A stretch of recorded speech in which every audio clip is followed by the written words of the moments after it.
Bonjour à tous et bienvenue sur cette nouvelle vidéo. Aujourd'hui je suis accompagnée de Chiking, donc c'est ma petite perruche. Pour ceux qui me suivent déjà depuis un petit moment, c'est très probable que vous l'ayez déjà entendue en arrière-plan parce que de temps en temps, voilà, elle fait savoir qu'elle existe, elle crie un petit peu. Et aujourd'hui, eh bien, elle m'accompagne dans la vidéo. Elle est à l'honneur dans la vidéo d'aujourd'hui puisque je vais vous présenter un nouveau tissu que j'ai réalisé toujours en partenariat avec la grande artiste et amie proche Catherine. Cette vidéo parle donc de la confection du puzzle autour du monde. Alors voici le petit sac que vous allez pouvoir apprendre à confectionner ici dans cette vidéo. Et à l'intérieur, on a donc un puzzle, donc les pièces du puzzle, carré comme ceci, de 25 pièces. Et l'enfant va pouvoir emmener donc son petit sac, son puzzle, partout où il veut.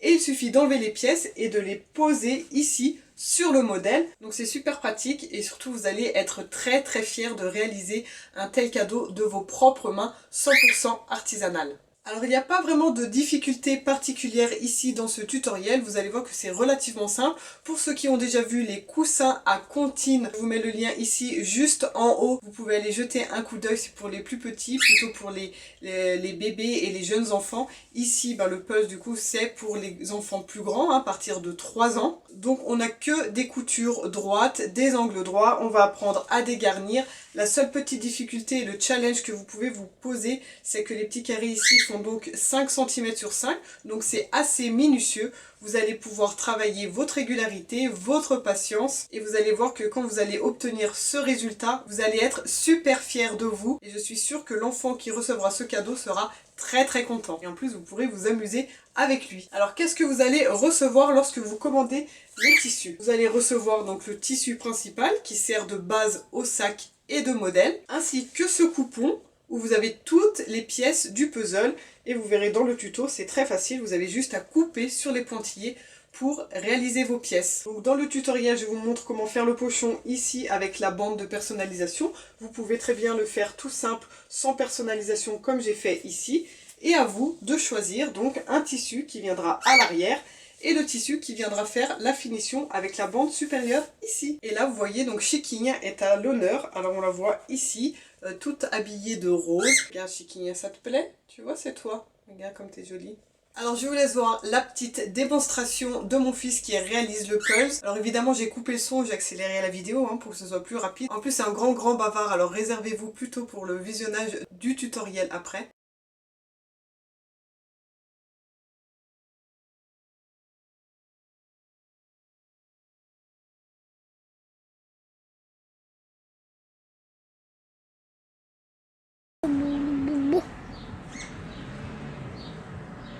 Mais il y a une erreur?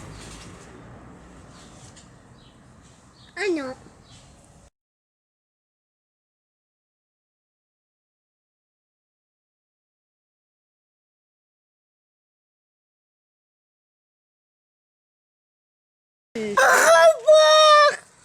Voilà, vous avez donc vu l'assemblage du puzzle fait par un enfant. J'espère que cela vous donne envie de le réaliser. Le lien pour acquérir le tissu se trouve juste en dessous de la vidéo, dans le texte descriptif. Et n'oubliez pas, si vous aimez cette vidéo, un petit like en dessous de la vidéo, un petit commentaire pour m'encourager. Et si vous n'êtes pas encore abonné, n'oubliez pas de le faire car vous pouvez trouver sur ma chaîne de nombreux tutoriels. Allez vite faire un tour et cliquez bien sur la petite cloche pour activer les notifications et recevoir mes prochains tutoriels. Je vous dis à tout de suite avec la confection. Alors nous allons commencer avec le tissu destiné à faire les pièces du puzzle.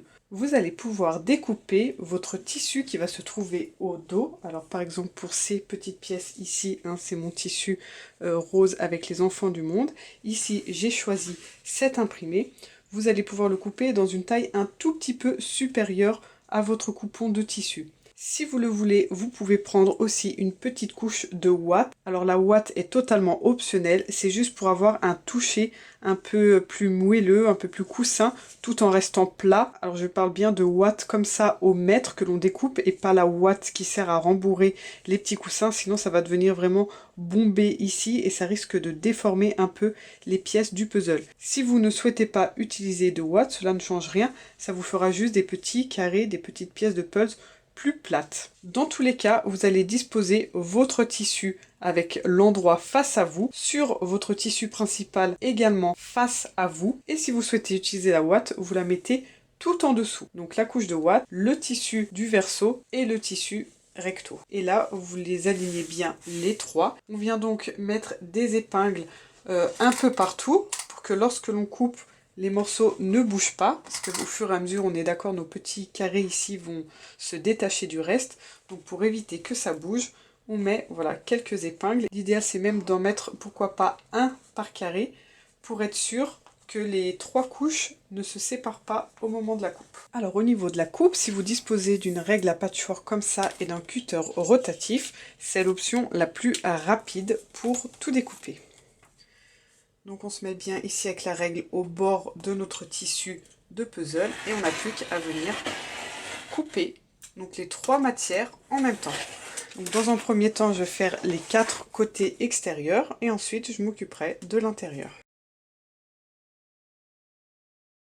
Et ensuite, c'est exactement la même chose. On fait d'abord nos grandes lignes comme ceci.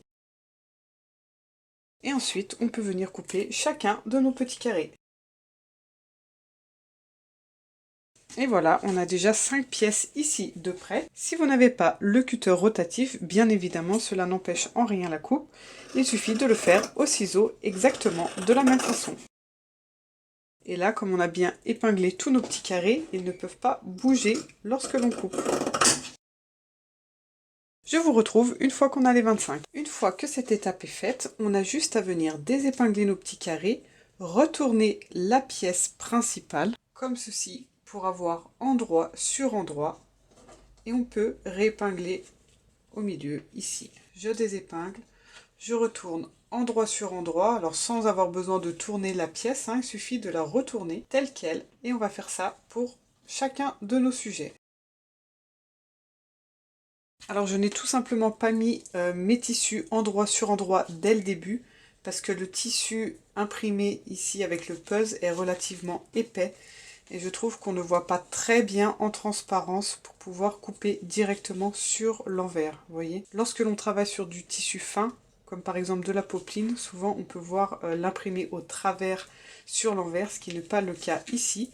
C'est pourquoi il vaut mieux couper avec notre tissu visible sur l'endroit et venir le retourner ensuite pour être sûr de couper bien droit. Tous nos petits coussins ont été retournés. Maintenant on va venir les coudre. Alors on va venir faire une couture donc sur les 4 côtés en prenant garde de bien laisser une ouverture ici d'environ 2,5 cm voire 3 cm pour avoir suffisamment de place pour retourner les coussins. Donc on commence par exemple sa couture ici sur un côté, on fait bien un point d'arrêt, on vient piquer, on fait les angles sur les 4 côtés et ensuite on vient s'arrêter donc un peu avant l'endroit où l'on a commencé pour pouvoir retourner ensuite ces petits carrés. Au niveau de la couture, pour les marges de couture, on va tout simplement coudre avec le tissu, ici le bord du tissu, au ras du pied de biche, de la sorte. Le pied de biche comme ceci. Le tissu va suivre le bord du pied de biche avec l'aiguille bien au milieu.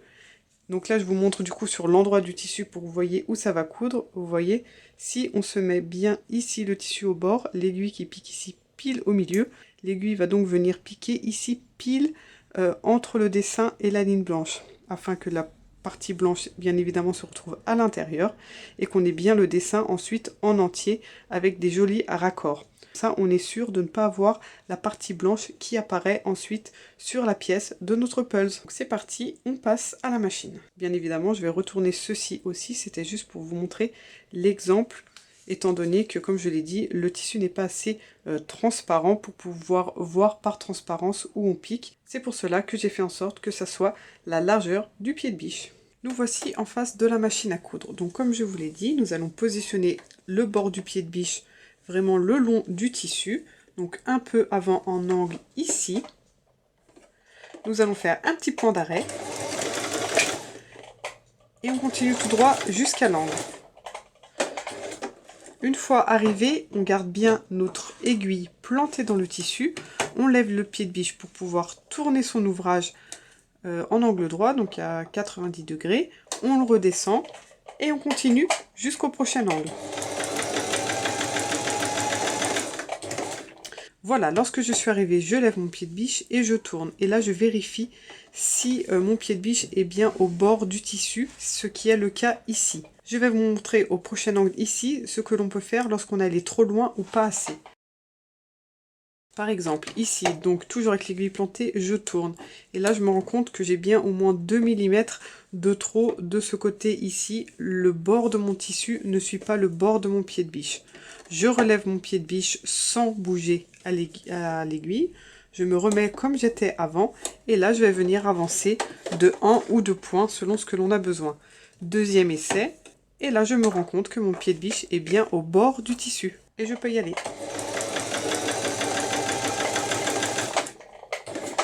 Autre exemple, ici je suis allée trop loin, on voit bien que mon tissu, le bord du tissu est à l'intérieur et ne suit pas le pied de biche. Même chose, je reviens ici et je vais donner un point arrière cette fois-ci pour pouvoir reculer et lorsque je reviens, mon tissu est bien aligné et je continue sur quelques centimètres, 1,5 cm et je fais un nœud. Vous allez donc faire ça pour les 25 coussins et ensuite vous allez pouvoir venir dégarnir ici les angles de la sorte pour pouvoir enlever tout le surplus de tissu ici. C'est pour éviter que toute cette partie ici en triangle, donc c'est-à-dire tout ça, se retrouve donc à l'intérieur du petit coussin et ça évite de faire vraiment trop d'épaisseur à l'intérieur et surtout ça permettra d'avoir des jolis angles carrés et non pas tout arrondi, tout tordu. Donc là, vraiment, on enlève le plus possible, quitte à recouper comme ça dans le biais, le plus possible pour avoir le moins d'épaisseur à l'intérieur. Maintenant, on va pouvoir retourner les petits coussins. Donc, vu que les coussins sont relativement petits et l'ouverture n'est pas très grande non plus, alors ce qu'on peut faire, c'est venir ici, donc pas où il y a l'ouverture, mais en face. On vient tirer les deux tissus ici de part et d'autre, et du coup, la partie, le creux qui se forme ici au dos, on va venir l'emmener vers le petit trou. Voilà, donc là on a la partie. On peut même s'aider d'un crochet ou d'un stylo pour pouvoir nous aider à pousser ici une petite partie dans le trou pour pouvoir ensuite le récupérer et tirer tout doucement pour ne pas craquer les coutures. Une fois que c'est plus ou moins retourné, hop, avec quelque chose de tout fin, je viens à l'intérieur. Je pousse dans les angles, regardez, ça fait des jolis angles ici bien carrés, donc dans les 4 coins. Et voilà déjà un petit coussin, une petite pièce du puzzle terminée. Donc là, on rentre bien à l'intérieur les valeurs de couture et on va pouvoir faire la même chose évidemment pour les 25 coussins. Alors prenez votre temps, hein, on n'est pas obligé de faire tout la même journée. Quand on en a marre, on arrête, sinon on fait des bêtises et après on regrette. Et là, on va pouvoir venir au fer à repasser, repasser tous ces petits coussins. Et ensuite, on va pouvoir ou venir refermer à la main ici avec un point invisible. Si vous ne savez pas faire, je vous mets le lien d'une vidéo juste ici en haut à droite qui vous explique pas à pas comment faire. Et sinon, on peut venir faire une surpiqûre tout autour ici. Moi, c'est la finition que je préfère parce que non seulement elle est beaucoup plus rapide, mais en plus, je trouve que ça apporte une jolie finition ici. Je vous montrerai tout à l'heure de près comment ça rend. Alors, l'étape du repassage est tout de même très importante hein, pour bien aplatir, avoir nos parties bien lisses et surtout pour bien fermer ici l'ouverture et avoir une finition vraiment bien faite et régulière. Voilà, alors là, ma pièce est repassée. Donc, si vous faites une finition à la main, bah, vous aurez tout simplement cette finition-ci. Et là, je vais vous montrer avec la surpiqûre. Alors là, pour ma surpiqûre, je démarre un petit peu avant l'ouverture. Je me mets le bord du tissu pile en face de la fente de mon pied de biche. Et du coup, je vais décaler l'aiguille un peu sur la gauche, environ 1,5, 2. Comme ça, automatiquement, mon aiguille va piquer à peine quelques millimètres du bord, de façon régulière. Je ne fais pas de point d'arrêt ici, je vais commencer tout droit. Lorsque j'arrive dans les angles, comme tout à l'heure, je tourne en prenant garde de bien laisser l'aiguille plantée. J'arrive donc ici au dernier angle, je tourne et là du coup je me retrouve en face de la couture du début. Et là je vais continuer à coudre pile par-dessus cette couture déjà réalisée sur environ 2 cm et c'est ça qui va me servir de nœud et ça évite de faire plusieurs allers-retours au début et à la fin. On a seulement 2 coutures qui se chevauchent l'une sur l'autre et cela suffit pour réaliser le nœud. Et voici ma petite pièce de Pulse et la finition que cela fait. Alors moi j'aime beaucoup cette finition. Après, c'est vrai qu'il faut quand même réussir à faire des surpiqûres plutôt régulières pour obtenir ce genre de résultat. À vous de voir si vous préférez cette option ou bien l'option de fermer ici à la main. Voilà, alors on passe maintenant au sac qui accueillera toutes les pièces du puzzle et qui servira par la même occasion de modèle. Donc comme on a ici, vous voyez, toutes les pièces sont ici à l'intérieur. Et donc il ferme comme ceci. Et lorsqu'on voudra réaliser son puzzle, on le fera ici dessus. Vous allez donc vous munir de l'imprimé, du tissu que vous voulez pour le dos. C'est-à-dire pour moi, ici ce tissu uni. J'ai choisi ici d'utiliser le même tissu que pour le dos des pièces. Et ici, j'ai choisi de venir mettre une petite bande. Donc je vais la mettre ici en bas parce que je vais écrire quelque chose ici. Donc pour que ça soit plus visible, je la mets en bas. Parce que bien évidemment, quand on ferme ici le haut du sac, toute la partie supérieure ici se retrouve froncée. Donc pour pouvoir bien lire mon message, j'ai décidé de mettre la bande en bas. Cette bande doit donc faire exactement la même largeur que notre tissu principal ici. Et moi j'ai choisi de faire une hauteur de 8 cm. Donc vu qu'il y aura 1 cm ici de couture et un autre en bas, ça me fait en fait une bande de 6. Mais c'est vraiment à vous de voir selon le message que vous voulez mettre ici, s'il y en a un.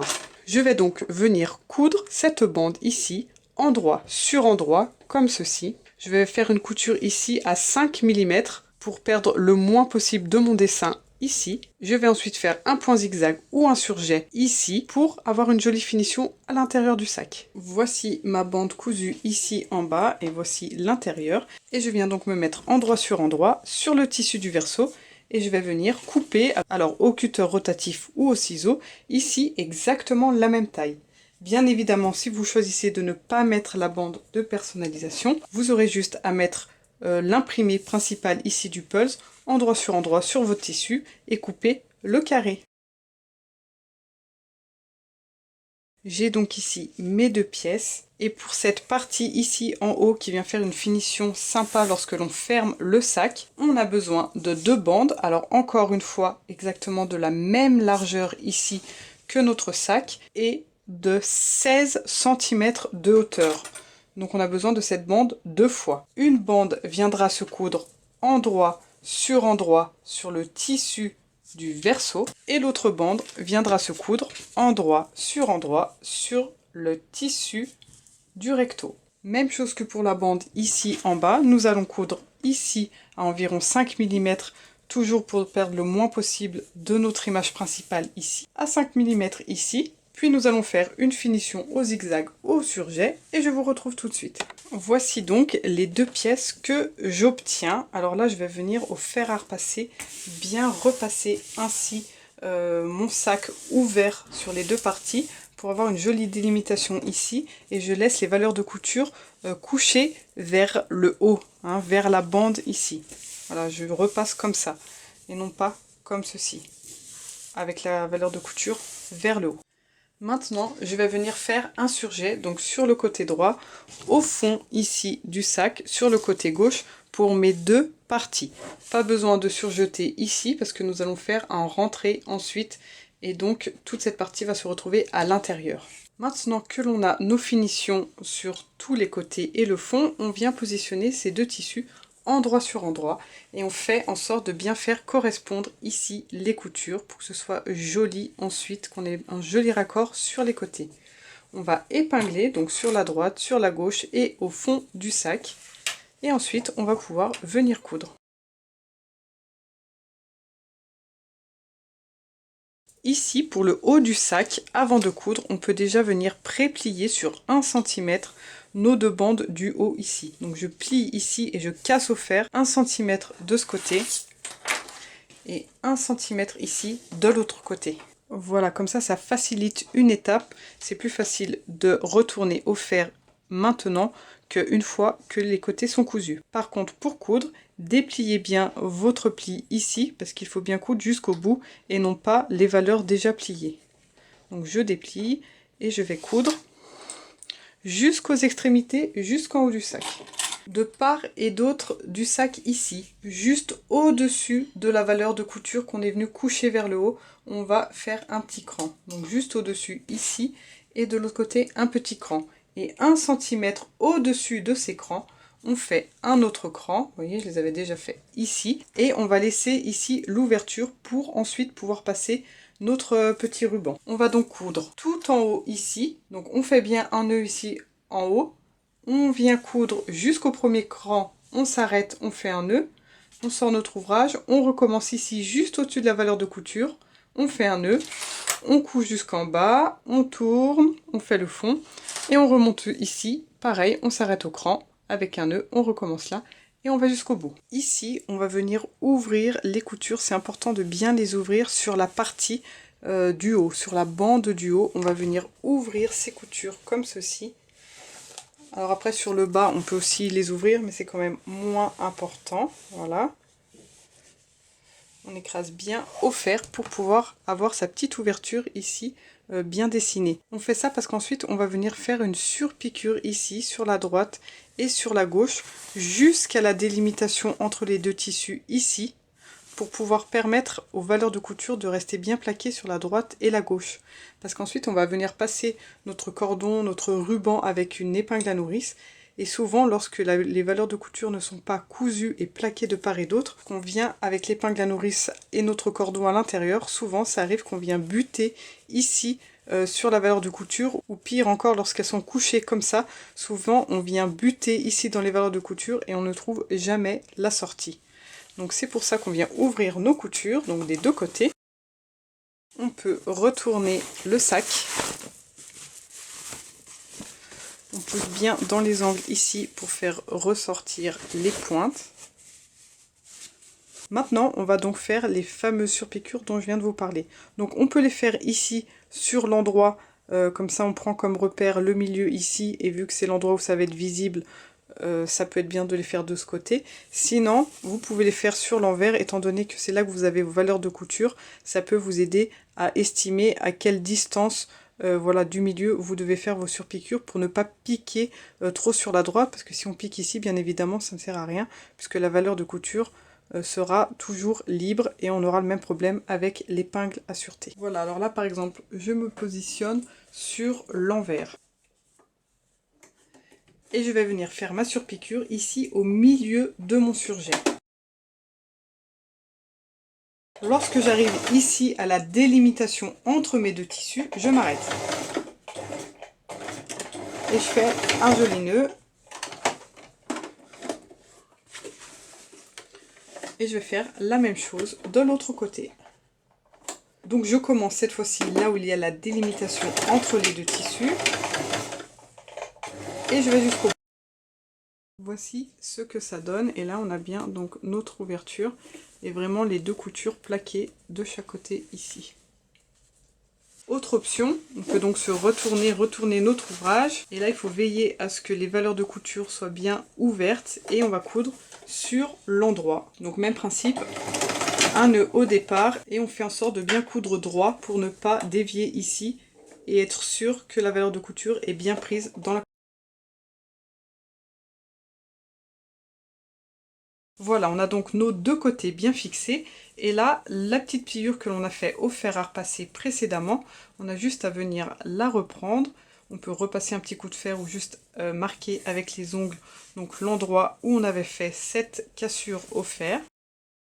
Et on va retourner notre tissu ici de façon à ce que cette pliure se retrouve un petit peu en dessous de notre couture, entre le tissu ici principal et la bande supérieure. Donc je viens positionner cette pliure ici de façon à ce qu'elle descende un peu en dessous, hein. Par exemple ici, il ne faut pas que mon surjet ici, ma finition apparaisse, mais je me mets bien un peu en dessous. Et je vais venir fixer avec des épingles tout le tour.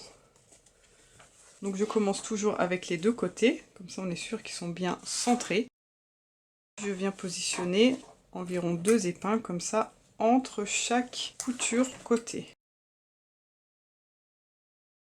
Et là, on va venir faire donc une surpiqûre ici pour fixer la bande. Alors non pas sur l'endroit, parce que du coup là on va suivre notre pliure, mais peut-être qu'ici on va coudre de temps en temps un peu sur la bande supérieure, peut-être que notre point va dévier ici sur l'autre tissu. Donc on va venir piquer sur l'endroit pour être sûr d'avoir une jolie finition à l'extérieur. Et puisque notre tissu ici est rabattu un peu en dessous de la couture, donc qui correspond à cette couture ici, dans tous les cas elle sera bien prise dans la couture sur l'intérieur. Alors pour éviter de passer sur les épingles, vous pouvez venir les changer de sens pour être sûr de ne pas passer dessus avec la machine. Voilà, c'est parti. Alors on fait une jolie surpiqûre, pareil, à quelques millimètres ici de la pliure. Donc je décale un peu mon pied de biche ici sur la droite pour pouvoir piquer un petit peu à droite par rapport à la délimitation entre mes deux tissus.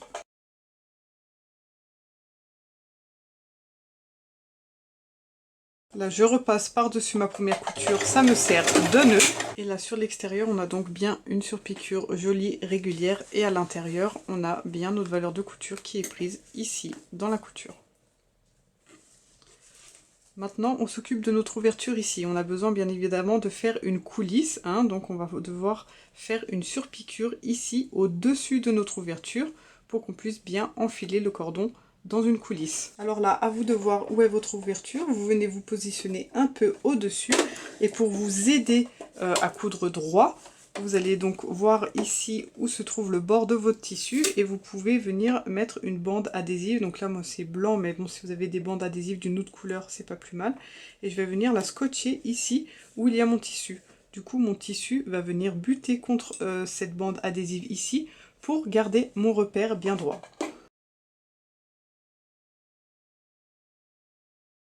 Voici le sac, alors n'hésitez pas à lui donner un petit coup de fer pour le mettre bien à plat. Donc voici le recto et le verso. On n'a plus qu'à s'occuper des rubans dans la coulisse et il sera terminé et prêt à recevoir les petites pièces de pulse. Alors là, pour la longueur de votre ruban, il faut en fait avoir votre largeur ici 2 fois, donc aller-retour, plus une petite marge, parce qu'on va faire un petit nœud ici au bout. Donc on a besoin de ce morceau 2 fois. 1 et 2.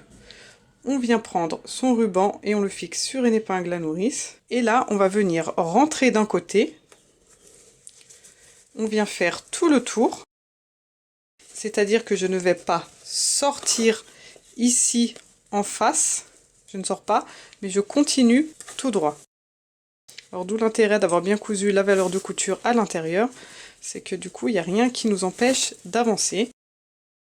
Et donc là, je ressors au même endroit ici. Je peux vite faire un petit nœud ici au bout pour être sûr que rien ne ressorte. Et je viens faire exactement la même chose de l'autre côté. On coupe bien ces extrémités de ruban ici.